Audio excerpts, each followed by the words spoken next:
कसे आहात मग सगळे? स्वागत आहे तुमचं माझ्या चॅनलवर. तर हा व्हिडिओ शेवटपर्यंत ऐका आणि आवडला तर कमेंटमध्ये सांगा.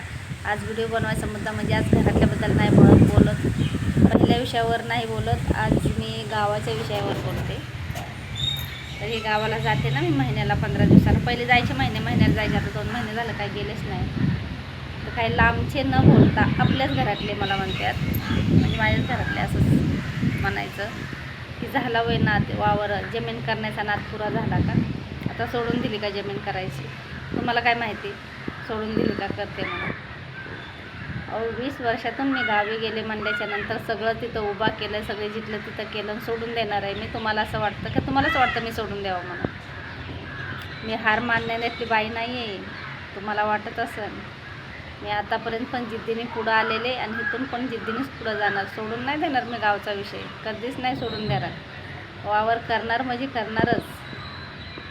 तुम्ही काय सांगता मला की वावर करायचं सोडून दिलं का? आता जमाना म्हणून सोडून दिलं? तसं कधीच होणार नाही जमायला. मी काय मुंबईमध्ये माझा जन्म झालेला आहे. मी किती 10 वेळा सांगितलं आहे तुम्हाला मी गावचीच आहे. आता लगीन झाल्याच्या नंतर मुंबईमध्ये आलेले आहे. मी गावालाच जन्म झाला आणि मी खूप गावचीच आहे. मला वावरातलं काम करायला काही वाटत नाही. मी सोडून कधीच देणार नाही. मला खूप आवड आहे. किती कष्टाने केलं आहे मी तिथं, तुम्हाला माहीत आहे का? किती खर्च केला तिथं. माझ्या अशा परिस्थितीत पण किती खर्च केला मी तिथं. किती व्यवस्थित केलं आहे तिथं. किती वर्ष पडीक होतं ते जमीन. कोण करीत नव्हतं. असंच पेरून द्यायचे, तसंच गावात उगवायचं, काट्या उगवायच्या, JCP लावून सगळ्या काट्या काढल्या, सगळं नीटनाटकं केलं. एवढा खर्च केला तिथं. खर्च केल्याच्या नंतर मी असं म्हणेन का की मी सोडून देते म्हणून? फुकट आलेत पैसे? हे तुम्हाला सांगू का, ही आपलेच लोक ना आपल्याला पुढं जाऊ देत नाहीत.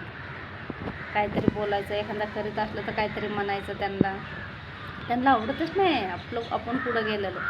आणि काही लोक असे आहेत ना, आपल्या घरातल्या लोकांना सपोर्ट करतात की चला आपण आहेत ना ह्या लेवलला, तर आपल्या पाठीमागचे पण आपल्या लेवलला आले पाहिजेत. आणि तुम्ही घरातले असून मला म्हणता झाला वय नातलं, म्हणजे असं वेगळ्या पद्धतीत मला बोलता तुम्ही. मी तुमच्यावर लक्ष पण देत नाही, तुम्ही काय बोलता आणि काय नाही. पण एक असं सहज व्हिडिओ बनवला की अशी बोलते तर म्हणून. मी गावाला ते वावर साधवायसाठी मी लई कष्ट घेतलेलं आहे. आज 2 वर्ष झालं मी त्याच्या मागं पळते. तेव्हा गेल्या वर्षी हातात आलं आहे ते. आणि सहजासहजी सोडून देईन असं मी. 1 वर्ष इथलं सगळं सोडून देईन, पण गावचं नाही सोडून देणार. आता इथं राहण्याचं कारण म्हणजे पोरांची लई अडचण होती. आणि पोरांना गावाला ये म्हणलं तर पोरं गावाला येत नाहीत राहायला. आज पण माझ्या नवरा पोरांना म्हणतं चला गावाला राहायला. आज माझे मालक म्हणतात चला राहायला तिकडं म्हणून. पण आता इथं कसं, पोरं यांचा जन्मच मुंबईमध्ये झालेला आहे.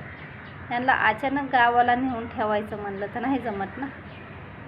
ते काय करणार गावाला तिथं मला सांगा बरं? त्यांच्या नोकऱ्या इथं, कॉलेज इथं, आणि गावाला काय करणार ते?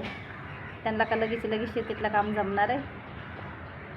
ते काय तिथं खेडेगावाला राहिलेले, तेव्हा ते कोणचं पण काम करते ना, रेती मातीचं काम करते ना कोणचं, असं होणार आहे त्यांच्याच्याने? नाही होणार ना. येते ना ते पण गावाला येते, पण टाईम लागणार थोडासा त्यांना. ते थोडी गावाला राहणार आहेत. मी आज म्हणलं तरी राहील. तिथून दोघातून एकाचं लगीन झालं तर राहू शकते, पण सोडून नाही देऊ शकत गावचं. वेळ आलं तर गावाला शिफ्ट हो. एखाद्या मुलाचं लगीन झालं, मोठ्याचं लगीन झालं, तोपर्यंत तर मला हालता येत नाही इथून. सगळीकडेच लक्ष द्यायचं असतं. गावाला गेले तर गावाकडे लक्ष देणं गरजेचं आहे, इथं लक्ष देणं गरजेचं आहे. असं काय नाही, इथं पण काही ना काही होतं असतं. काय असतं, आधीच जायचं होतं बघा गावाला. या सगळ्यांच्या डोळ्यात माती टाकायसाठी आधीच जायचं होतं, पण उशीर झाला जायला. पण आपण ते काय म्हणतात ना, सगळ्या गोष्टी आपल्या मनासारख्या नसतात. प्रत्येक गोष्टीचा वेळ काळ असतो. तसं आहे हे. उशिराच बुद्धी आली, जरा उशिरा ध्यानात आलं की केलं पाहिजे. आमचे सासरे बोलायचे की तुम्ही जमीन करा, कोणीतरी गावाला जा, कोणीतरी गावाला राहा. म्हणून ते आम्हाला जाणं गरजेचं होतं. सारखे म्हणायचे, गरजेचं होतं जाणं. आणि आता एवढं सगळं केल्यावर तुम्ही म्हणतात मग सोडून देणार आहे मी सगळं? असं कधी होईन का हो? काहीतरी बोलता तुम्ही. असं कधीच नाही होणार. माझी मुलं तर उलटं मला म्हणते तर काय नाही आम्ही करून खाऊ मम्मी, तू गावाला येऊ जाऊ करू शकते, आम्हाला येतं बनवून खायला. पण नाही होत ना, सकाळचे डबे असतात, मुलं डबे कसं बनवणार, कपडे धुवायचे असतात, तर घरातले कामं असतात, त्यांना ऑफिस कॉलेज करून कधी ते खायला बनवणार. आणि शिवाय माझी एवढी चांगली नोकरी, ती सोडून लगेच नाही जाता येत मला. आहेत ना दाजी घरीच असतात तुमची, त्यांना गावाला जायला लागल्यापासून त्यांची तब्येत ठीक वाटायला लागली, जरा बरं वाटायला लागलं त्यांना, ते घरीच असते तर ते येऊन जाऊन करते. तर एकदा पेरून आलं की जाऊन चक्कर मारतात ते, असं काही नाही की तिथं राहूनच केलं पाहिजे, असं काही नाही. थोडीशी अडचण असते, त्या अडचणीतून बाहेर पडत तर जरा त्रास होणारच ना, खरं आहे की नाही. तुम्हाला वाटलं मी हार मानेन, मी कधीच नाही हार मानेन. मी स्वतःकडे कधी बघतच नाही आहे की मी स्वतःला मला त्रास होतो आहे की नको आता की कंटाळा आला आहे, असं कधी स्वतःकडे लक्ष दिलं नाही मी कधी.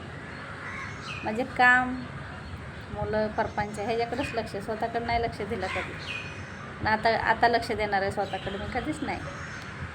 मी काम करीतच राहणार, इथं असू गावी असू कुठं असू, मला कामाची सवय, मी काम करीतच राहणार.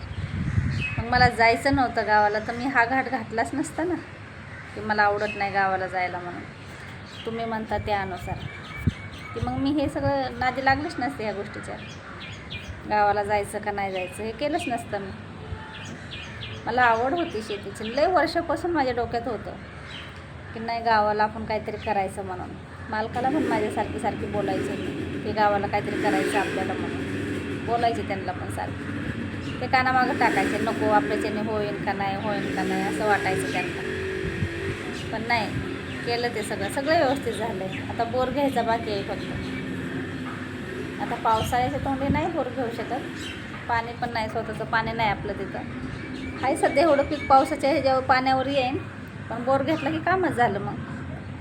मग तर टेन्शन फ्री झालं. मग तर गेलं राहिलं काय. आणि तुम्ही सांगा, अचानक घेतला सगळा पसारा उचलून तिथं न्यायचा, तिथं खायचं काय, सगळंच इन्कम बंद करायचं, काय करायचं.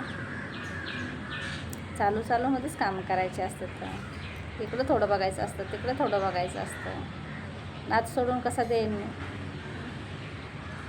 मी लय विचार करून पुढं चालणारी बाई आहे, लोकांचं ऐकणारी बाई नाही आहे मी कधी कोणाचे सल्ले घेत पण नाही आणि कोणाला सल्ला देत पण नाही.